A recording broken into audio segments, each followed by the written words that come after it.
I should praise the Prime Minister for his new plan today to tackle the electricity crisis, a plan that he claims will save you at least $100 a year on your power bills, $2 a week in about a decade or so. Yes, I should praise Malcolm Turnbull. After all, just think of what it must have cost him today to back off, seemingly, from his global warming crusade, the one that's been launched, running now for, what is it, a decade? And here is Turnbull 8 years ago, just before he was dumped as Liberal leader. I will not lead a party that is not as committed to effective action on climate change as I am.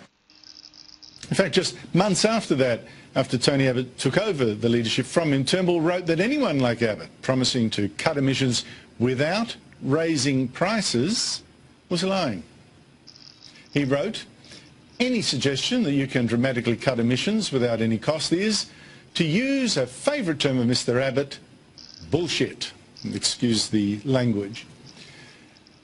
And indeed, here is Turnbull in Paris 2 years ago, committing us to cutting our emissions to stop global warming, even though we're actually too small to make any difference.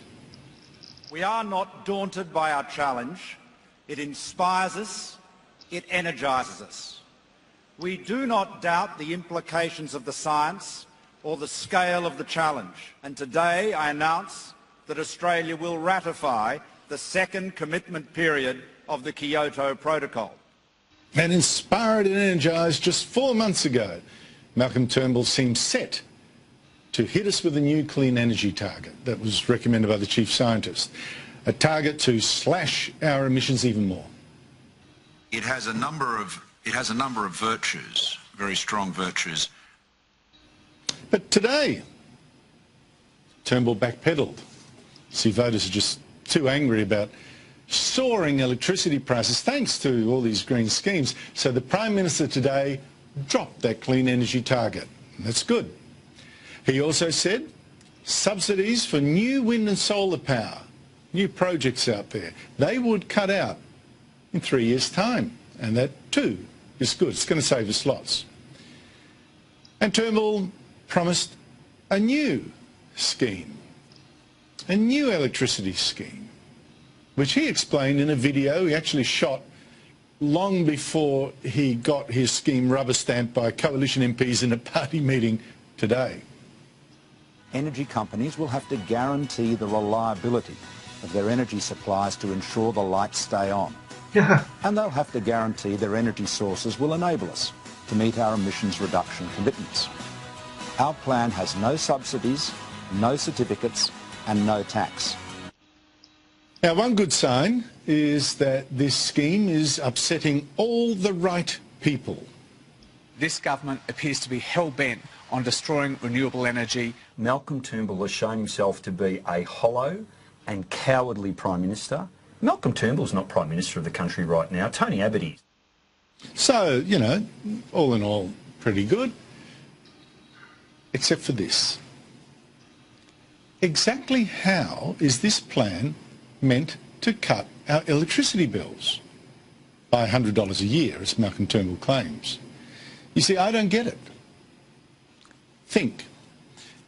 Under this plan, electricity retailers who sell you your electricity, they must now guarantee that they have enough backup power ready to go if the wind power or the solar power fails. The wind doesn't blow or the sun doesn't shine. Now that's good, but it does sound like it might actually cost money. Especially because also under this plan, as you just heard him say, those retailers must still cut their emissions in line with the commitments Turnbull made in that Paris deal. And that will certainly cost money. Claims that it won't, as Turnbull once delicately put it. Should I use that word again? Are bullshit. So, how can this plan possibly save you $100 a year? All right. Here is the only answer that Malcolm Turnbull gave today. Why is it so much more affordable than other models? It provides investor certainty, which the market has been crying out for a long time. Investor certainty. I see. Now that's the idea that when these rules are agreed to by everyone, investors will suddenly think, righto, I now can risk some money and invest in a power station after all. In this certainty that the rules won't change, Labor won't come in, destroy it all, and I'll make some money.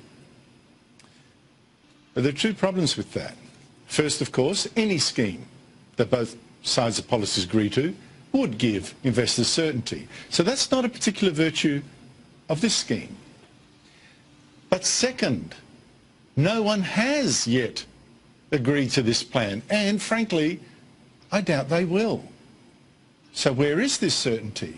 You see, Labor seems against Turnbull's plan. The Greens are certainly against it. And several of the Labor states who also must agree to this don't seem keen to. It would seem that Alan Finkel has been replaced as the chief scientist. We've now got Professor Tony Abbott as the chief scientist. Well, this is a complete victory for the coal industry. Malcolm Turnbull has ditched the clean energy target.